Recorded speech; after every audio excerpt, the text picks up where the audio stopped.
Selamat pagi, salam sehat dan sukses selalu untuk seluruh siswa-siswi kami yang sedang belajar di pagi hari ini. Pagi hari ini bertemu lagi dengan Mr. Serizibua dalam pembelajaran seni budaya.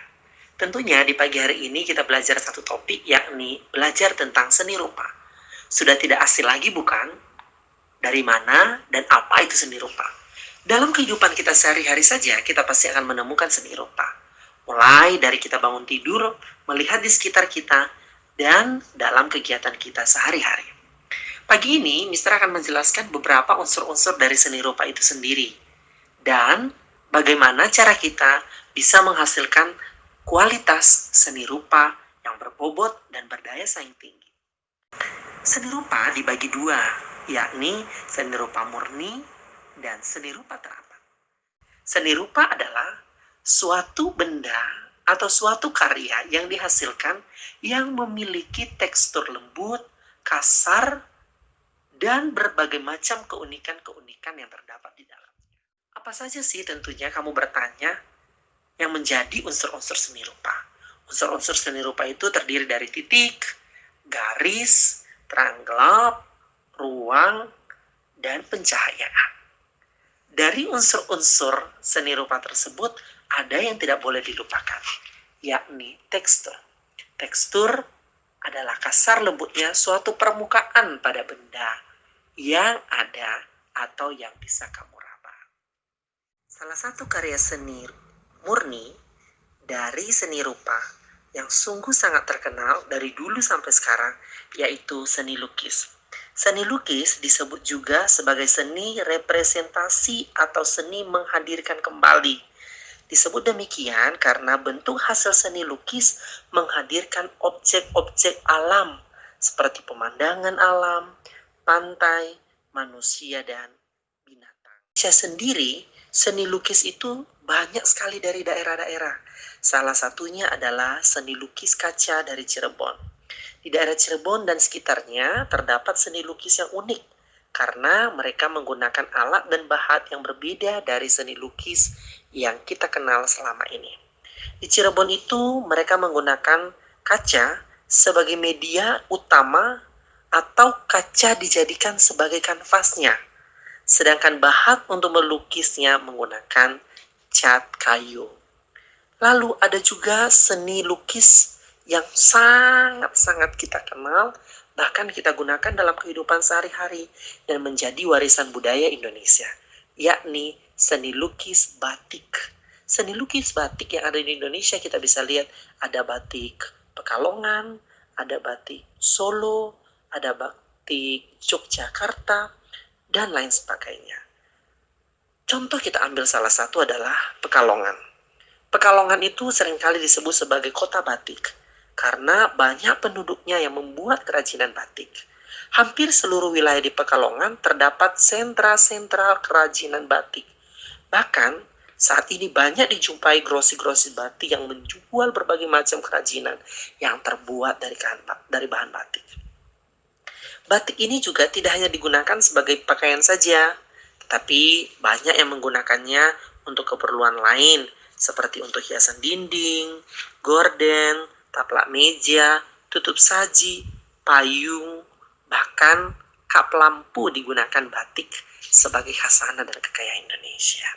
Nah, ini contoh-contoh seni lukis yang berkembang di daerah Indonesia dan ini menunjukkan bahwa Indonesia memiliki seni rupa yang bernilai tinggi dan sifatnya mutlak.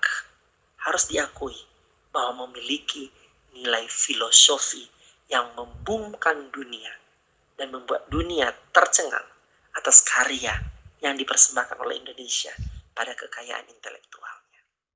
Nah, sampai di sini kita akan melihat beberapa keunikan-keunikan dari seni rupa. Bukan hanya seni lukis yang kita bisa saksikan, banyak seni rupa lain seperti seni patung, seni relief, seni kriya, seni grafis, seni keramik, seni desain, dan banyak karya-karya seni rupa Indonesia yang memiliki nilai yang tinggi. Kita akan bahas satu persatu.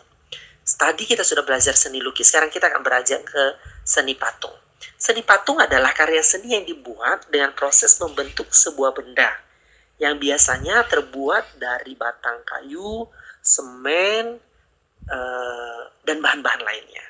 Karya seni patung sudah ada sejak zaman purbakala. Bahkan patung-patung yang terkenal pada zaman itu patung-patung primitif, patung-patung leluhur, atau dikenal dengan patung dewa-dewi. Kemudian ada seni rupa murni lainnya, yaitu seni relief. Seni relief adalah karya seni yang dibuat dengan proses mengukir.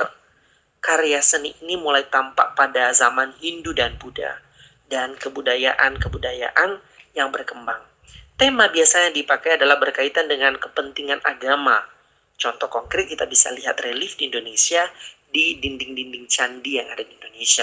Candi Borobudur, Candi Prambanan, Candi Boko, ya, dan lain sebagainya. Kemudian ada satu seni, yaitu seni kriya, yaitu seni yang cara pembuatannya dikerjakan langsung oleh tangan manusia. Ini seni kriya atau disebut pula dengan kerajinan. Nah, contoh dari kerajinan kita lihat di Indonesia ya, yaitu kerajinan dari daerah Tasikmalaya, kerajinan rotan, ya. Kemudian ada kerajinan masyarakat yang dibuang dari beberapa daerah, juga kerajinan-kerajinan gerabah, piring rotan, bangku rotan, dan lain sebagainya. Kemudian yang tidak kalah menarik ada seni grafis, yaitu seni yang dibuat berdasarkan proses dicetak. Cetak ini digunakan untuk mendesain, bisa kita lihat seperti yang di pinggir jalan ada baliho, ada sablon, ada papan informasi, itu bagian dari seni rupa murni.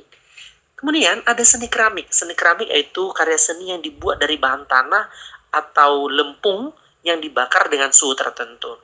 Karya seni ini lebih dikenal dengan nama gerabah. Ada beberapa daerah pengrajin karya seni keramik yang ada di Indonesia, ada dari Purwakarta dan Yogyakarta. Kita bisa melihat contohnya guci, kita bisa melihat tempat penyimpanan air, dan lain sebagainya, itu terbuat dari bahan dasar tanah liat. Kemudian ada seni desain. Tentunya seni desain ini menggunakan media yang modern, yaitu menggunakan komputer untuk mendesain, membuat pola, sehingga menghasilkan karya-karya seni yang indah yang kita bisa lihat. Contohnya adalah poster, kemudian cover buku kamu, kemudian ada beberapa lagi yang bisa kamu lihat, pamflet, nah, itu adalah karya kalian seni desain atau infografis. Nah, itu contoh seni desain. Nah, ini contoh-contoh seni rupa murni yang bisa kita temukan dan kita bisa lakukan dalam kehidupan kita sehari-hari. Tentunya seni rupa murni ini mengandung nilai yang tinggi yang mampu menghantarkan kita untuk mengerti bahwa seni rupa-rupa memiliki keindahan yang harus kita apresiasi dan kita kembangkan untuk orang lain. Nah, mungkin di pertemuan berikutnya ke depan kita akan membahas tentang bentuk-bentuk karya seni rupa dari daerah setempat di mana kita bisa menjumpainya. Untuk itu anak-anakku sekalian, mari terus untuk melestarikan budaya Indonesia dan terus memelihara bagaimana kekayaan budaya Indonesia yang memberikan kontribusi untuk mengangkat Indonesia sejajar